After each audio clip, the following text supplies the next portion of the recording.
E aí, pessoal, tudo bem com vocês? Saudade aí do encontro presencial com vocês. Se Deus quiser, em breve a gente está se encontrando novamente em sala de aula. Hoje nós temos mais uma aula de teoria do Estado e da Constituição. Nós vamos falar aqui durante alguns minutos com vocês sobre três assuntos. Primeiro, o Estado como pessoa jurídica. Depois, a relação entre o Estado, o direito e a política. E para encerrarmos a conversa, nós vamos falar sobre Estado e governo, essas três coisas. Então, a primeira parte da nossa conversa hoje é sobre o Estado como pessoa jurídica. Você sabe dizer qual é a diferença entre uma pessoa física ou pessoa natural e uma pessoa jurídica? Talvez você diga assim para mim, olha, pessoa física é o ser humano. E como ser humano, ele é sujeito de direitos e obrigações.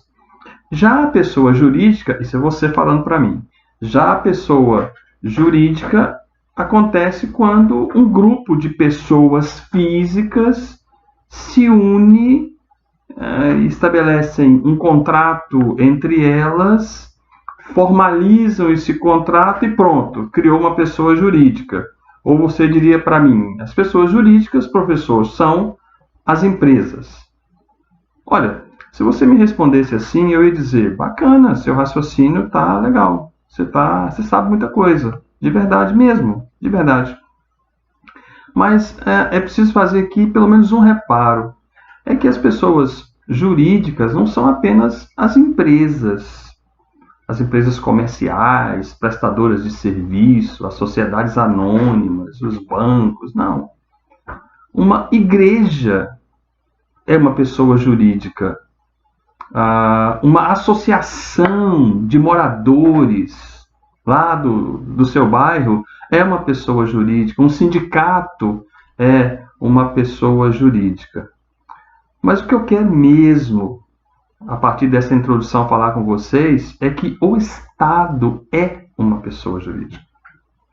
Do mesmo jeito que pessoas naturais ou pessoas físicas, como a gente gosta de falar, elas se reúnem para criar uma sociedade, uma empresa, as pessoas também se unem, se reúnem, estabelecem entre elas um contrato que não é escrito, mas é um contrato, é um pacto de convivência em sociedade na busca de determinados objetivos. E fazem isso criando o Estado. E o Estado, que no caso do Brasil é formado pela união do município, dos municípios, dos estados, do Distrito Federal, junto com a União, o Estado, no caso, ele tem vontades, ele realiza atos jurídicos. Por exemplo, o Estado, ele compra merenda escolar.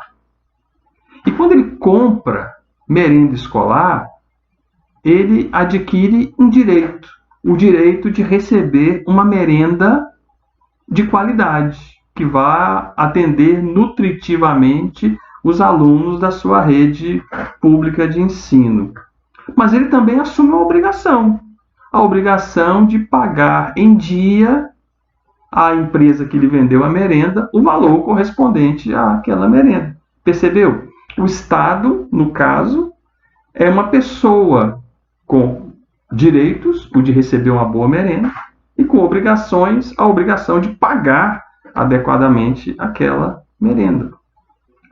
Às vezes o Estado não é merenda, pode ser qualquer outra coisa, remédio para os postos de saúde ou para o hospital público, pode ser uniformes para os seus funcionários ou servidores, enfim, em qualquer relação jurídica dessa, o Estado vai, justamente porque é uma relação jurídica, quer dizer, uma relação de direitos recíprocos entre duas partes que se relacionam, nesses casos, então, o Estado está assumindo direitos e obrigações, e se ele pode fazer isso, ele é efetivamente uma pessoa jurídica.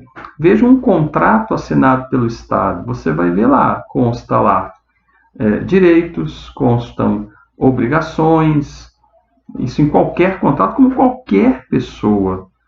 Ou seja, a gente quer dizer com isso, nessa fala inicial, que o Estado é uma pessoa jurídica. E não apenas em questões assim cotidianas, rotineiras, mas também em questões maiores. O Estado é uma pessoa, uma macro-pessoa jurídica, que é responsável pelas políticas públicas, por garantir saúde pública para a população, educação pública, preservação ambiental, etc. E eu posso reivindicar até judicialmente essas coisas dele, porque é obrigação dele, então ele pode cobrar essas coisas de mim. Mas em compensação ele tem direitos contra mim, ele pode cobrar impostos de mim. Ele pode exigir que eu não degrade o meio ambiente. Ele pode exigir de mim que permaneça em casa como forma de combater uma pandemia. Ele é uma pessoa que tem obrigações, que eu posso reivindicar, inclusive na justiça, mas também é uma pessoa que tem direitos contra mim. Então, observe, o Estado é uma pessoa jurídica. Vamos agora falar um pouquinho da relação entre Estado, direito e política. Como conciliar direito e política nessa questão do Estado. Deixa eu adiantar para vocês, o Estado ele tem uma face política, mas ele também tem uma face jurídica.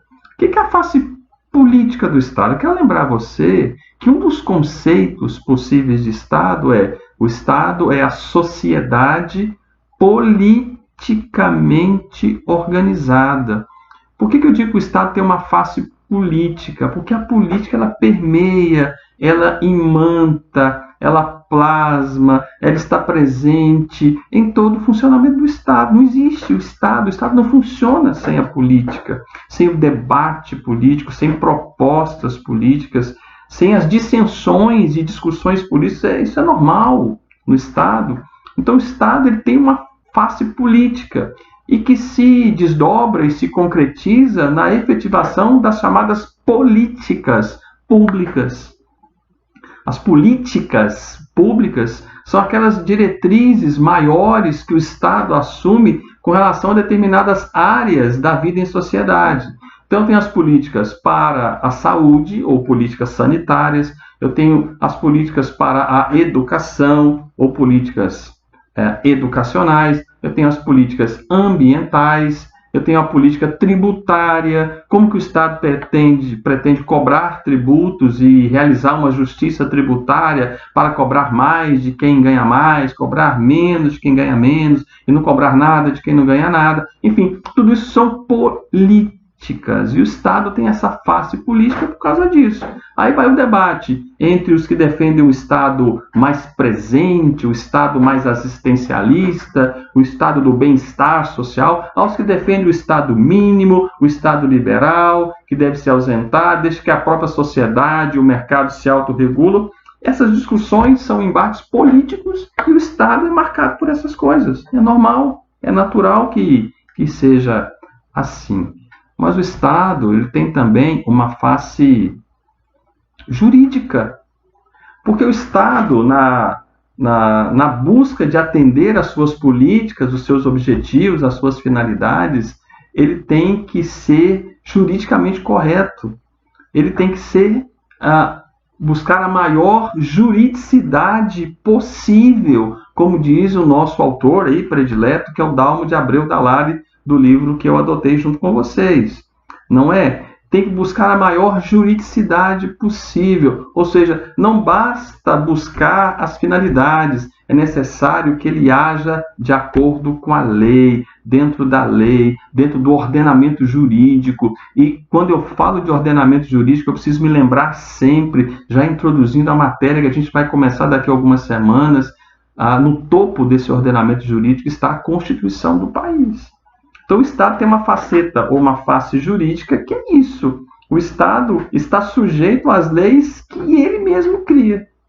O Estado cria as leis por meio do poder legislativo e ele se submete a essas próprias leis. Ele está obrigado, por meio dos seus agentes, a cumprir essas leis.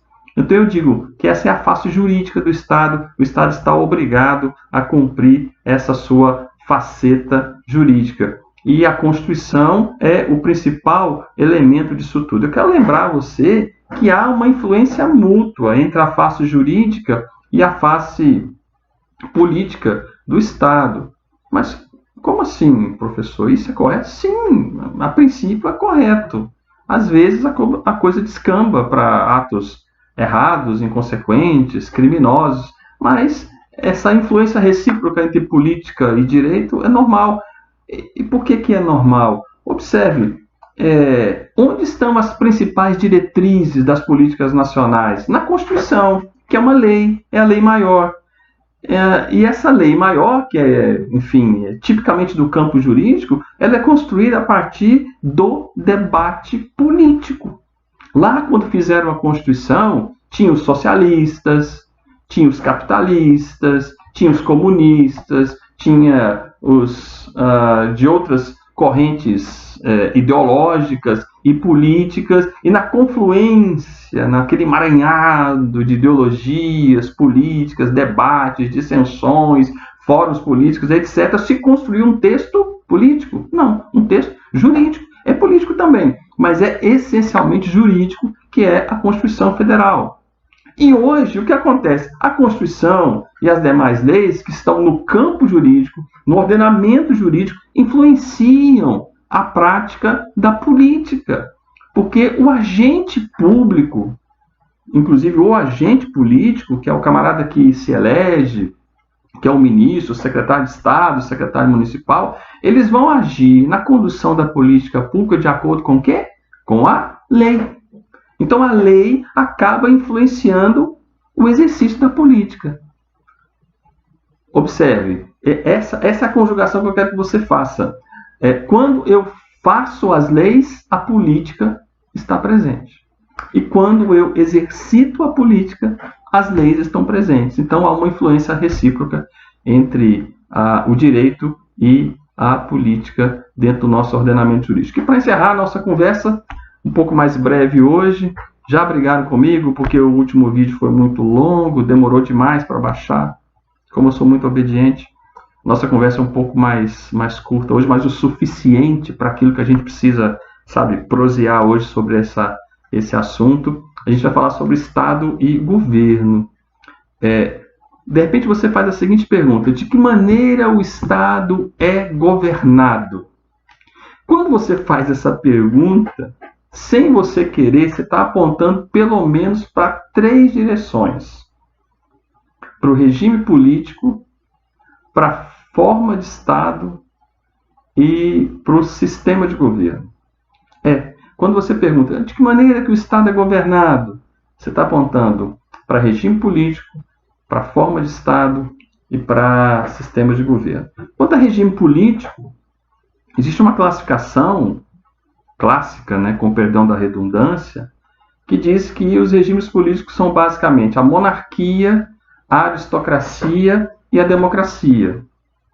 Monarquia, mono, arquia, poder ou governo. Governo de um só. Aristocracia, governo de poucos ou dos melhores. Então, enquanto na monarquia um só governa, na aristocracia poucos governam. E a democracia é o governo da maioria ou o governo do povo. São regimes políticos. Existem degenerações das 3. A monarquia, ela se degenera para a tirania, que é aquele governo autoritário, ditatorial, autocrático, que não respeita as liberdades nem a dignidade humana. Isso seria uma degeneração, uma deturpação da monarquia. Qual que é a deturpação da aristocracia? A deturpação da aristocracia são as oligarquias, que é quando aqueles poucos que governam para quem? Para eles mesmos, para os seus próprios interesses, para os interesses das suas corporações. Alguma coisa muito diferente do que acontece no Brasil hoje. Vamos falar baixinho aqui entre nós, só que não.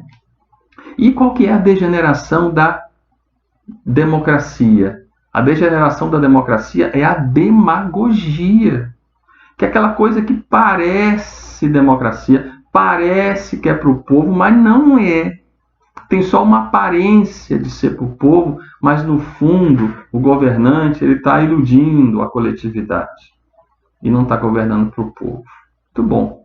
Quanto à forma de Estado, eu também estou me baseando em classificações assim, mais tradicionais, e a principal delas diz que há duas formas de Estado. Eu tenho os Estados unitários, que são centralizados, e eu tenho os Estados federais, que são descentralizados. O que é um Estado unitário, professor? Estado unitário é aquele em que o poder político, o poder de mando, o poder de governo, é concentrado num ponto só. Todo o território, todas as regiões, todas as áreas, todos os interesses são governados em um núcleo apenas de exercício do poder. Nos tempos do Brasil Império, por exemplo, o governo era todo na corte, era todo no Rio de Janeiro, era todo na sede, não tinha autonomia para fora dali. Apesar da existência das províncias, elas não eram autônomas, então havia uma concentração de poder nas mãos do imperador, Estado unitário. Já o Estado federal, ou a forma federativa de Estado, aqui já há vários centros, vários polos de radiação do poder político. O poder político não é exercido num lugar só, num centro só. Veja o caso do Brasil, um exemplo bom de Estado federal, né? Eu tenho os municípios são centros de poder dentro das competências que a Constituição dá a ele, e os estados da mesma forma, a União da mesma forma, e o Distrito Federal da mesma forma. Então, o Estado federal é aquele em que há descentralização política, e é o modelo adotado no Brasil. E quanto ao sistema de governo, eu tenho um sistema presidencialista e o sistema parlamentarista. No sistema presidencialista, a mesma pessoa, normalmente eleita, é chefe de Estado e chefe de governo. São duas funções distintas, ser chefe de Estado e ser chefe de governo. O chefe de Estado é aquele que representa o Estado na ordem internacional, é aquele que exerce a liderança política sobre a sociedade, é aquele que tutela é uma palavra pesada, é aquele que supervisiona o funcionamento dos órgãos democráticos, garante o funcionamento das instituições. Esse é o cara, é um líder, é um magistrado da nação, o chefe de Estado. O chefe de governo é o camarada que executa, é o chefe da administração pública, é o cara que toca as políticas públicas, ele é o gestor, vamos colocar assim. O chefe de Estado é uma figura mais proeminente, uma coisa mais, em alguns casos até decorativa, enquanto o chefe de governo não, é o cara do dia a dia, é o cara que arregaça as mangas e toca o governo. No presidencialismo, a mesma pessoa é chefe de Estado e chefe de governo, como acontece com o nosso presidente hoje, e sempre foram assim os nossos presidentes, exceto durante 2 curtos períodos na história brasileira. Muito bom. Já no parlamentarismo, não. Uma pessoa é o chefe de Estado, ou a chefe de Estado, e outra pessoa é o ou a chefe de governo. Sempre o exemplo clássico de parlamentarismo está na Inglaterra, né? A rainha é a chefe de Estado, mas ela não governa. Quem governa é o chefe, é o primeiro-ministro, que é o chefe de governo. O Brasil, dentro dessas 3 classificações, como que ele se enquadra? Olha, o Brasil, então, quanto ao regime político, ele é um Estado democrático e adota a democracia semidireta, porque há mecanismos de participação direta do povo, mas há também os representantes eleitos, tem as duas formas. Com relação à forma de Estado, é um Estado federal, já adiantei isso aqui, tem a União, os estados, o Distrito Federal e os municípios, todos eles autônomos, têm a sua autonomia, capacidade de gestão, podem fazer suas próprias leis, tem seus próprios governantes eleitos democraticamente, enfim, tem seus próprios servidores, faz seus próprios concursos, as próprias compras, enfim, são entes autônomos, centros de radiação do poder político. Então, somos um Estado federal. E, com relação ao sistema de governo, nós somos um país presidencialista, né? Porque a mesma pessoa exerce a função de chefe de Estado e chefe de governo. Tanto no Google Classroom quanto no portal da Fadivale, você tem um material escrito em PDF sobre essa aula. Você tem essa aula lá escrita em PDF para você dar aquela lida, aquela preparação boa, e a gente vai ter um momento de interação para a gente tirar dúvidas sobre isso tudo, tá? Um abraço, que Deus abençoe a todos e até breve.